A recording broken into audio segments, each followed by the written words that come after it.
प्यारे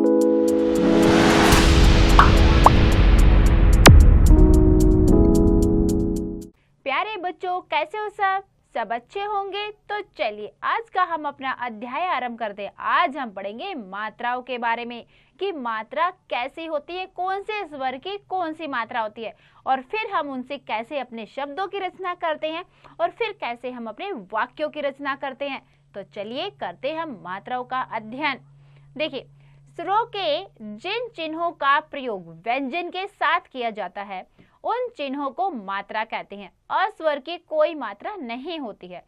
क्या बोला गया कि स्वरों के जिन चिन्हों का प्रयोग, जब हम स्वर के चिन्ह यानी कि स्वर की जो मात्रा है, जब हम उनका व्यंजनों के साथ प्रयोग करते हैं तो वो क्या हो जाती है, हमारे मात्राएं। वो चिन्ह लगाए जाते हैं जो इनकी मात्राएं होती हैं। हम स्वर की मात्राएं व्यंजनों के साथ प्रयोग करते हैं तो वो क्या कहलाएंगी, हमारी मात्रा।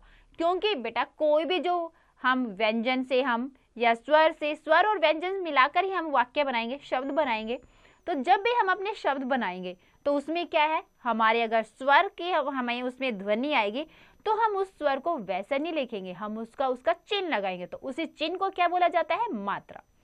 देखिए, स्वरों की मात्रा चिन्ह इस प्रकार है। पहले देखिए, ध्यान दीजिए क्या बोला है, हिंदी वर्णमाला के सभी व्यंजनों में अस्वर मिला होता है। तो जो भी हमारी हिंदी वर्णमाला के व्यंजन है सब में कौन सा स्वर मिला होता है, अ। जैसे क अगर हमने बोला तो क्या है इसमें, क जमा अ। और फिर हम जो और सभी जो स्वर है उसमें उनकी क्या है, मात्राएं लगी होती हैं व्यंजनों के साथ। तो देखिए मात्राएं, स्वरों की मात्राएं चिन्ह इस प्रकार हैं। स्वर अ, मात्राएं कोई मात्रा नहीं होती, अ की कोई मात्रा नहीं होती। तो बेटा ये भी एक पॉइंट है कि कौन से स्वर की मात्रा नहीं होती। तो कौन से स्वर की मात्रा नहीं होती, अ स्वर की। देखिए, अ की कोई मात्रा नहीं है, ह जमा अ, ह हम। तो व्यंजन को जब इसे मात्रा के साथ लगेंगे तो अ की तो कोई मात्रा नहीं होती, बस हमने ह जमा अ लिखा, ह आ गया हमारा। फिर हमने इसे शब्द बनाया हम। फिर देखिए आ की मात्रा, त जमा आ ता, शब्द क्या बना इसे, तारा। ई की मात्रा, म जमा ई मी मिलान। ई की मात्रा, म जमा ई मी मील। ऊ की मात्रा, ग जमा ऊ गु गुलाब। ओ की मात्रा, म जमा ऊ मु मूली। री की मात्रा, क जमा री क्री कृषक। ए की मात्रा, म जमा ए में मैला। आई की मात्रा, थ जमा आई थई थैला। ओ की मात्रा, म जमा ओ मो मोर। औ की मात्रा, न जमा औ नौ नौका। ठीक है बेटा, ये हमने देखिए सारे जो स्वर हैं उसकी चिन्ह यानी कि उसकी हमने मात्राएं लगाई, सीखा उनसे हमने कैसे शब्द बनाया।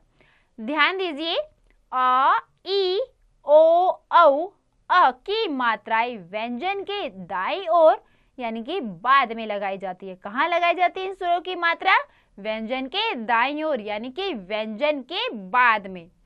ई की मात्रा व्यंजन के बाईं ओर लगाई जाती है, और जो ई की मात्रा वो हम कहाँ लगाते हैं, ई की मात्रा हम व्यंजन के बाईं ओर।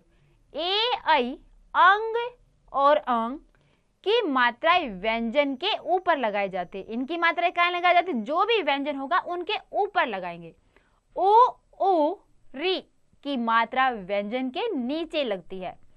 ठीक है बेटा, अब देखिए हमने क्या सीखा इसमें, स्वरों के जिन चिन्हों का प्रयोग व्यंजन के साथ किया जाता है उन्हें मात्रा कहते हैं, और अस्वर की कोई मात्रा नहीं होती। ठीक है, मात्रा हम क्या किसे कहेंगे, स्वरों के जिन चिन्हों का प्रयोग व्यंजन के साथ में किया जाता है और अस्वर की कोई मात्रा नहीं होती। ठीक है बेटा, अपने पाठ बहुत ध्यान से समझाए तो आप इसका अभ्यास कार्य कीजिए। तो बच्चों, आप पाठ जो है ये दोबारा से अच्छे से समझिए और इसका अभ्यास अवश्य कीजिए।